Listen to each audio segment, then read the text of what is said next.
Friends మనమైతే ఇప్పుడు సిమ్లాలో ఉండే the most beautiful and famous అయిన జాకు టెంపుల్కి వెళ్తున్నాం. అక్కడ హనుమంతు నిలయం ఉంటుంది. సో మనం అయితే ఇప్పుడు ఇక్కడ నుంచి అయితే మనం కార్ బుక్ చేసుకొని మన వెహికల్స్ అయితే అలో ఉండే అన్నమాట పైకి. సో మనం అయితే ఇక్కడ కార్ బుక్ చేసుకొని ఇక్కడ నుంచి అయితే మనం కార్లో స్టార్ట్ అయినాం. ఇక్కడ నుంచి మనం అయితే పైకి ఇప్పుడు ఈ రూట్ అంతా పైకి వెళ్తుంది. ఇక్కడ రోడ్స్ మాత్రం చాలా నీట్గా క్లీన్గా ఉన్నాయి. ఈజీగా డ్రైవ్ చేయొచ్చు, ఈజీగా ట్రావెల్ చేయొచ్చు. ఇక్కడ నుంచి అయితే చూడడానికి మొత్తం చాలా నీట్గా ఉన్నాయి.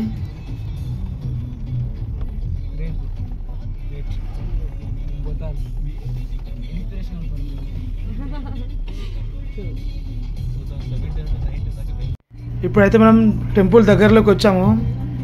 పోను మనకు రోడ్ అయితే చిన్నగా అవుతుంది. ఒక వెహికల్ పైకి వెళ్ళాలంటే మళ్ళీ రివర్స్ వచ్చి మళ్ళీ వెనక్కి వెళ్ళాల్సి వస్తుంది. ఆ వెహికల్ చూడండి, మళ్ళీ వెనక్కి వచ్చి మళ్ళీ మలుపుకుంటూ చూడండి. చాలా అంటే చాలా చిన్న రోడ్ అయిపోయింది ఇక్కడ నుంచి. ఇక్కడ నుంచి జర్నీ చాలా కష్టంగా ఉంది కొద్దిగా. ఇది జాకు టెంపుల్ ఎంట్రన్స్. ఇది ఇక్కడ వరకైతే వచ్చినాం. ఇక్కడ నుంచి మనం అయితే స్టెప్స్ ద్వారా పైకి వెళ్ళాల్సి ఉంటుంది. ఎందుకంటే వెహికల్స్ వెళ్ళడానికి ఇక్కడ నుంచి రోడ్ లేదు. ఇంకా ఇక్కడ నుంచి కాలినడక ద్వారా మనం పైకి వెళ్ళాలి.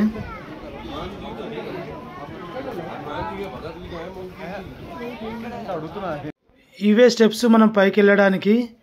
ఇక్కడ నుంచి అయితే మనం పైకి అయితే వెళ్ళాలి. ఇప్పుడు ఇది ఎంట్రన్స్. ఇక్కడ నుంచి స్టార్ట్ అయ్యి వెళ్తూనే ఉండాలి. స్టెప్స్ ఉంటాయి అన్నమాట. చలి మాత్రం అడ్డవులో చలి పెడుతుంది. సిమ్లాలో వింటర్లో అడ్డవులో చలి పెడుతుంది. అసలు ఈవినింగ్ టైంలో ఫుల్ చలి. అసలు మొత్తం కాళ్ళు చేతులు ఫ్రీజ్ అయిపోయినాయి. పాపం కోతులు కూడా పాపం వణుకుతున్నాయి. ఒక చూడండి, పాపం వాటి చూస్తూనే బాగా అనిపిస్తుంది. కానీ అది ప్రకృతి నేచర్, అంతే. అది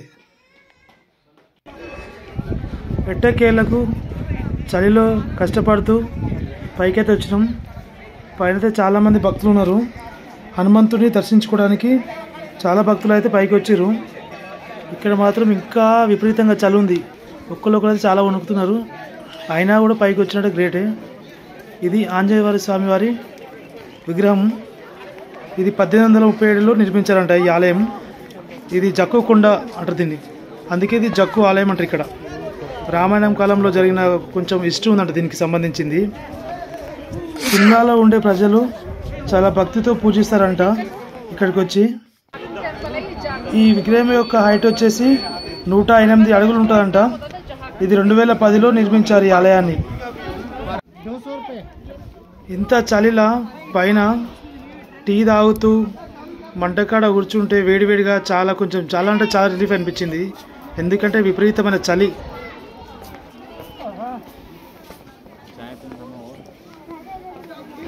అయితే రామాయణం కాలంలో హనుమంతుడు ఔషధ మూలికల కోసం వెళ్ళినప్పుడు ఇక్కడ ఒక ఋషిని చూసి ఆ ఋషిని కలవడానికి కిందికి దిగడాన్ని ఇక్కడ ప్రజలు నమ్ముతారన్నమాట. అందుకని అప్పటి నుంచి ఇక్కడ హనుమంతుని విగ్రహం కట్టి ఇక్కడ హనుమంతుని పూజిస్తారు ఇక్కడ ప్రజలు. జాకు టెంపుల్ కంప్లీట్ చేసుకొని సిమ్లాలో ఉండే మాల్ రోడ్కి అయితే స్టార్ట్ అయినాం. వెళ్తుంటే మాత్రం నైట్ టైంలో సిమ్లా మాత్రం ఎంత బ్యూటిఫుల్గా ఉందో చూడండి. చర్చి చూడండి ఎంత బాగుంది, ఎంత బ్యూటిఫుల్గా లైటింగ్స్.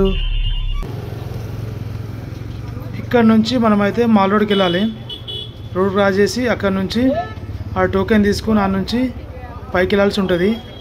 5th ఫ్లోర్ వరకు ఒక లిఫ్ట్, అక్కడ నుంచి మళ్ళీ ఇంకో లిఫ్ట్. మొత్తం టాప్కి వెళ్ళాలి. టాప్లో ఉంటుంది మనకు మాల్ రోడ్ అనేది. సిమ్లాలో ఉండే మాల్ రోడ్కి అయితే వచ్చినాం పైకి.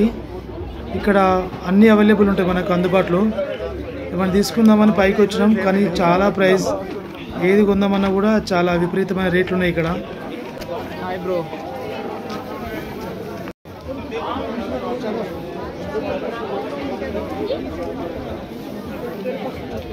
మాల్ రోడ్లో షాపింగ్ చేయడం కంటే చూడడానికి వచ్చిన జనాలే ఎక్కువ మంది. ఎందుకంటే చాలా బ్యూటిఫుల్గా ఉంటుంది మాల్ రోడ్ అనేది. ఒక ఫారెన్లో ఉన్న ఫీలింగ్ వస్తుంది అనమాట. చూడండి ఎంత జనాలు, చాలామంది చూసి ఎంజాయ్ చేయడానికి వచ్చారు ఇక్కడికి. ఓకే, మాల్ రోడ్ అయితే కంప్లీట్ చేసుకొని సిమ్లాలో మనం తీసుకున్న రిసార్ట్కి అయితే స్టార్ట్ అయినాం. నైట్ ఇక్కడ స్టే చేసి మళ్ళీ ఎర్లీ మార్నింగ్ మనమైతే కుల్లు మనాలికి అయితే స్టార్ట్ అవ్వాలి. ఎందుకంటే కుల్లులో మంచి పారాషూట్, మంచి వ్యూ పాయింట్స్ ఉన్నాయన్నమాట అక్కడ.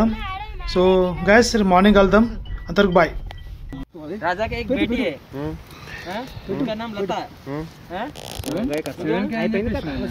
हो गया स्टोरी।